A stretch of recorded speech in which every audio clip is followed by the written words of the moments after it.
अस्सलाम वालेकुम। आज हम बनाएंगे बीफ कोफ्ता करी। बहुत ही मज़ेदार और सॉफ्ट जूसी बनते हैं।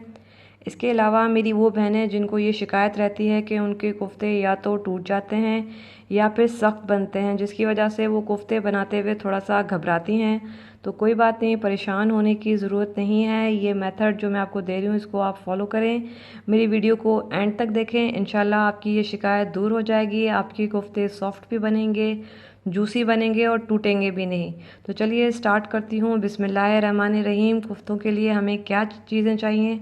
तो सबसे पहले ये मेरे पास आधा किलो बीफ का कीमा है, मशीन का पिसा हुआ। 1 टीस्पून जो है वो धनिया पाउडर है। 1 टीस्पून पिसी हुई लाल मिर्च है। 1/2 टीस्पून गरम मसाला है पिसा हुआ। 1 टीस्पून कुटी हुई लाल मिर्च है। नमक आप अपने जायके के हिसाब से ले लें। हल्दी 1/2 टीस्पून, पिसा हुआ ज़ीरा 1/2 टीस्पून, 1 टीस्पून ये खसखस है और 3 बड़ी इलायची है।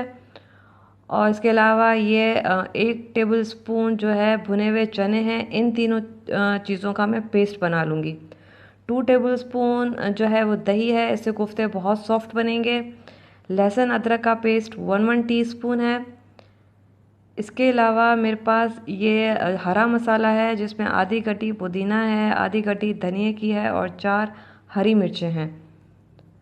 इसके अलावा एक मीडियम साइज़ की प्याज है मेरे पास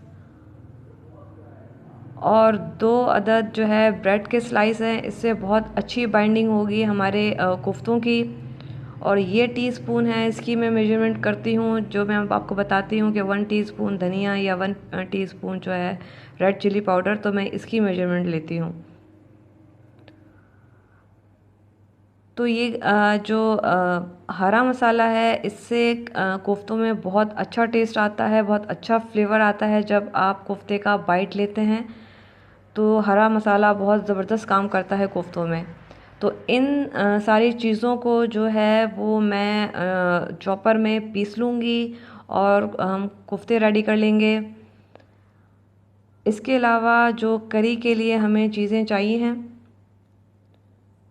करी में जो कोफ्तों का सालन बनेगा, जो करी तैयार होगी, उसके लिए जो चीज़ें चाहिए, उसके लिए सबसे पहले मेरे पास 2 मीडियम साइज़ की प्याज हैं।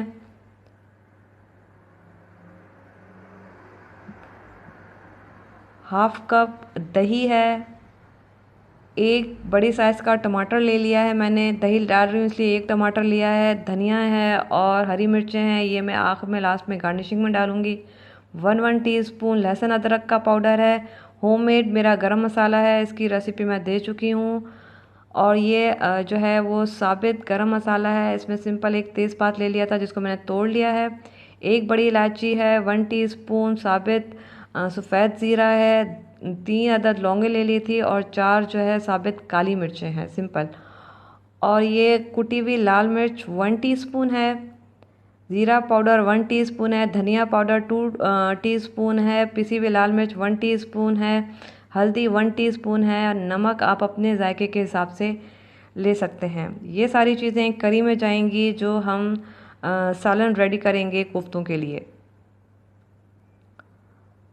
तो सबसे पहले जो है ये मैंने चॉपर में क्या किया है, ये धनिया पुदीना हरी मिर्चें और जो प्याज थी उसको चॉप कर लिया। उसके बाद ये मैंने कीमा डाल दिया है और ये मसाले सारे चले गए।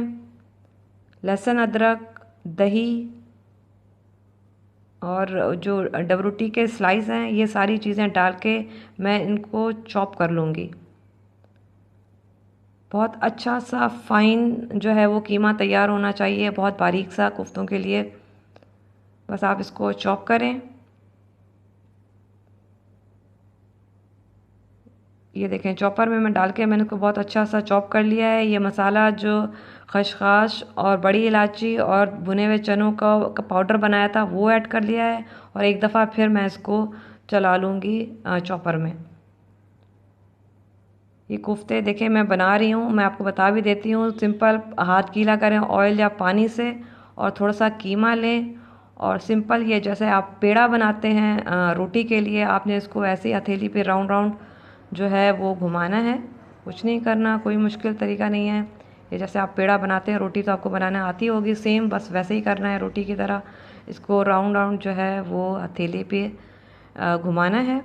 मैं एक और आपको बता देती हूँ। हाथ गीला कर लें ऑयल या पानी से, थोड़ा सा कीमा ले लिया और इसको बस आप हथेली पर ऐसे घुमा लें जैसे आप रोटी के पेड़े को घुमाते हैं। बस ये है कि इसमें क्रैक ना रहे, क्योंकि अगर इसमें क्रैक होगा तो वो जब हम ग्रेवी में डालेंगे तो वो जो हमारा कोफ्ता है वो फट जाएगा। इसमें कोई क्रैक नहीं रहना चाहिए, पूरा स्मूथ एक जो है कोफ्ता बनना चाहिए।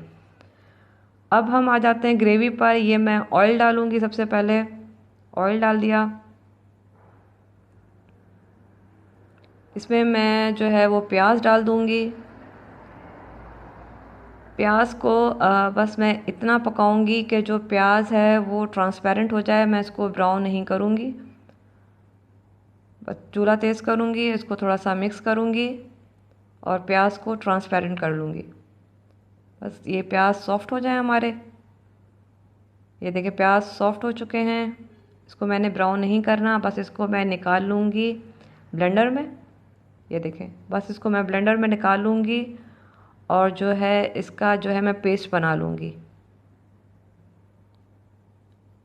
ये देखें, ये मैंने इसको जो है वो ब्लेंडर में डाल दिया है और मैं अब इस प्याज का जो है वो पेस्ट तैयार कर लूँगी।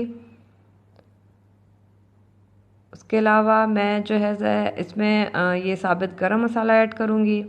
इस साबित गरम मसाले को थोड़ा सा हम ऑयल में मिक्स कर लेंगे ताकि ऑयल में इसकी बहुत अच्छी सी महक आ जाए। 1 सेकंड के लिए बस मैं मिक्स करूँगी। ये देखें, बस इसको आप मिक्स कर लें। आंच मेरी जो है वो मैंने तेज़ ही रखी हुई है। उसके अलावा मैं इसमें जो है वो लहसुन अदरक और वो जो मेरे पास तेज़पात थे वो मैं ऐड कर दूंगी। इसको भी मैं इतना ही मिक्स करूंगी कि लहसुन अदरक का जो महक होती है, कच्चापन, वो दूर हो जाए और बहुत अच्छी सी हमें खुशबू आना स्टार्ट हो जाए इसकी, लहसुन अदरक की पकने की। ये देखें, लहसुन अदरक का कलर भी चेंज हो गया है, इसकी बहुत अच्छी सी जो तड़के की खुशबू है वैसी खुशबू आ रही है। अब इसमें मैं वो जो पेस्ट बनाया था प्याज का वो ऐड कर दूंगी। इसको भी मैं इतना पकाऊंगी, आंच मेरी अभी भी तेज़ ही है, सारा प्रोसीजर मैं तेज़ आंच पे कर रही हूँ। ये मसाले ऐड कर दूंगी जो ड्राई मसाले थे। बस मैं इसको इतना पकाऊंगी कि प्याज का जो पानी है वो बहुत अच्छे से ड्राई हो जाए, ऑयल जो है वो ऊपर सरफेस पर आ जाए। ये देखिए 2 मिनट के लिए बस मैं इसको तेज़ आंच पे भूनूंगी और प्याज का जो पानी है उसको मैं कंप्लीटली ड्राई कर लूँगी। बस आप इसको मिक्स करें। ये देखें, पानी जो है वो बहुत अच्छे से ड्राई हो चुका है, तेल आपको नज़र आ रहा होगा, ये सरफेस पे आ चुका है। अब जो है मैंने दही और जो एक टमाटर मैंने दिखाया था उसका भी पेस्ट बना लिया था वो ऐड करूँगी। इसको भी मैं तेज़ आंच पे भूनूंगी कि दही और जो टमाटर का पानी है वो ड्राई हो जाए और दोबारा से जो हमारा ऑयल है वो जो है सेपरेट हो जाए, सरफेस पर आ जाए। देखिए, बस आप इसको मिक्स करें बहुत अच्छे से। आंच मेरी जो है तेज़ ही है, मैंने इसको हल्का नहीं किया। देखिए पानी बहुत बिल्कुल ड्राई हो चुका है, इसमें बिल्कुल भी पानी नहीं है। ऑयल आपको नज़र आ रहा होगा, ये देखें ऑयल ये बिल्कुल सेपरेट हो चुका है, इसमें बिल्कुल पानी नहीं है।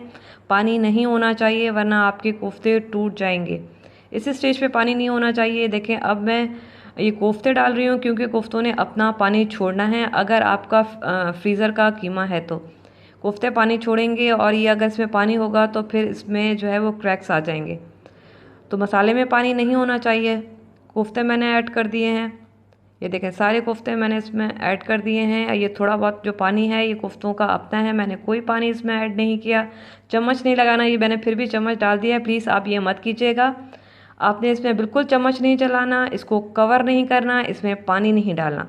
ये 3 चीज़ें आप याद रखिएगा कि इसको कवर नहीं करना, चम्मच नहीं चलाना। आपने सिंपल क्या करना है, थोड़ी थोड़ी देर के बाद जो है ये जैसे आप देख रहे हैं कि मैं ऐसे मिक्स कर रही हूँ, आप हर 2-2 मिनट के बाद जो है इसको ऐसे मिक्स करते जाएं।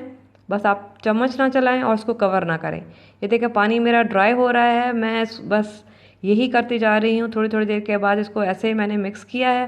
मैंने इसको अभी तक कवर नहीं किया, चम्मच भी मैंने अंदर जो है नहीं डाला है मिक्स करने के लिए। ये देखिए पानी बिल्कुल ड्राई हो चुका है। अभी तक मैंने इसको कवर नहीं किया है, ना ही मैंने चम्मच डाला है इसमें। बस इसको ऐसे मैं हिलाती गई हूँ और इसको मिक्स करती रही हूँ। और ये मसाला बहुत अच्छा तैयार हो गया है, ऑयल सरफेस पर आ गया है। कोफ्ते मेरे बहुत अच्छे से भुन चुके हैं। अब ये डेंजर जोन से बाहर हैं। अब मैं इसमें पानी डाल सकती हूँ। मैंने इसमें अब शोरबे का पानी डाला है। शोरबा आपको जितना चाहे आप उस हिसाब से पानी डाल सकते हैं, जितना आपको शोरबा चाहिए, पतला या गाढ़ा।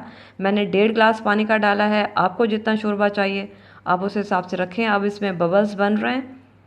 अब मैं इसको कवर कर दूंगी कोफ्ते गल जाने तक। आप 15 से 20 मिनट के लिए इसको मीडियम आंच पर जो है पका लें।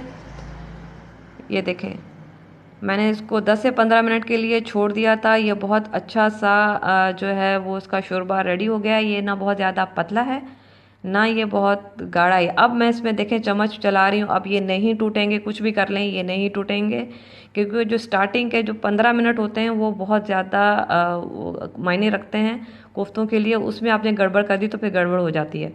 अब देखें, ये मैंने इसमें अब गरम मसाला इसमें डाल रही हूँ, क्योंकि कोफ्ते हमारे तैयार हो चुके हैं। मैंने ये अब इसमें धनिया डाल रही हूँ। और ये अब मैं इसमें जो है वो हरी मिर्चें जो थी वो ऐड कर रही हूँ। आप ये ऐड करें। मैंने पानी डालने के बाद इसको 20 मिनट के लिए पकाया था मीडियम आंच पे, ताकि जो है कोफ्ते गल जाएं। मीडियम आंच पे मैंने, तब आप इसमें चम्मच चला सकते हैं, फिर कोई मसला नहीं है। देखा, अभी भी मैं चम्मच चला ही रही हूँ। ये देखें कोफ्ते हमारे बहुत ज़बरदस्त, बहुत अच्छी खुशबू आ रही है, बहुत अच्छा अरोमा आ रहा है। ये बहुत ज़बरदस्त जो है, इसमें कोई देखें कोई मेरा एक कोफ्ता भी नहीं टूटा है, ना ही इसमें क्रैक्स आए हैं। क्योंकि स्टार्टिंग की जो मैंने आपको चीज़ें बताई थी, बस आप उसका ध्यान रखें तो इंशाल्लाह आपके कोफ्ते टूटेंगे नहीं। और जो हमने इसमें दही डाला था, ब्रेड डाली थी, इसकी बहुत अच्छी बाइंडिंग हुई है। इसमें मैंने किसी अंडे का यूज़ नहीं किया। अमूमन जो है बहुत सारे इसमें लोग अंडा भी यूज़ करते हैं बाइंडिंग के लिए। मैंने कोई अंडा नहीं डाला है, क्योंकि अंडे की फिर सालन में बहुत अजीब सी महक आती है, वो अच्छा नहीं लगता। ब्रेड से हमारी बहुत अच्छी बाइंडिंग हो गई। मैंने जो भुने हुए चने लिए थे उससे बहुत अच्छी बाइंडिंग हो गई। इसमें मैंने जो दही डाला है, दही से ये बहुत ज़्यादा सॉफ्ट हो गए। वो मैं आपको निकाल के भी दिखाऊंगी कि ये हमारे कोफ्ते कितने सॉफ्ट हैं। तो ब्रेड से हमारी बाइंडिंग हो गई है, चनों से हमारी बाइंडिंग हो गई है, तो हमारे कोफ्ते टूटे भी नहीं हैं। और जो है मैंने दही डाला तो उससे सॉफ्ट हो गए, तो सख्त भी नहीं हुए। तो हमारे बहुत मज़ेदार से ये कोफ्ते तैयार हुए हैं, सॉफ्ट जूसी और मसालेदार। बहुत अच्छा जो है इसका अरोमा आ रहा है। आप कोफ्ते देख रहे होंगे, इसमें कोई क्रैक नहीं है। ये देखें, बहुत मज़ेदार से हमारे कोफ्ते जो है वो तैयार हैं। अब मैंने ये देखें, आपको मैं चेक भी करवा देती हूँ। ये कोफ्ता देखें बहुत इजीली टूट गया है। और ये देखें, ये बिल्कुल जूसी है, ये बिल्कुल ड्राई नहीं है अंदर से। देखें कैसे ये टूट रहा है। बहुत आराम से आप इसको निवाले से तोड़ सकते हैं। आपको बिल्कुल जो है इस पर मेहनत करने की ज़रूरत नहीं पड़ेगी। आप निवाले से बहुत ईजीली ये टूट जाएगा। ये देखें, ये इतना सॉफ्ट है और देखें अंदर से ये कितना जूसी है। तो बस आप इन चीज़ों का ख्याल रखें, इंशाल्लाह आपके कोफ्ते भी बिल्कुल ऐसे ही बनेंगे, मज़ेदार और सॉफ्ट बनेंगे। अगर मेरी वीडियो आपको पसंद आई है और जो है आपको जो है अगर कोई चीज़ पूछनी है तो आप मुझसे पूछ सकते हैं। तो जाते जाते बस यही कहूँगी कि दुआओं में याद रखें और मेरे चैनल को सब्सक्राइब करें, शेयर करें, लाइक करें। और जो चीज़ समझ नहीं आई वो आप मुझसे पूछें, मैं बताने की कोशिश करूँगी। और खुश रहें, दूसरों को भी खुश रखें, लोगों में आसानियाँ बांटें।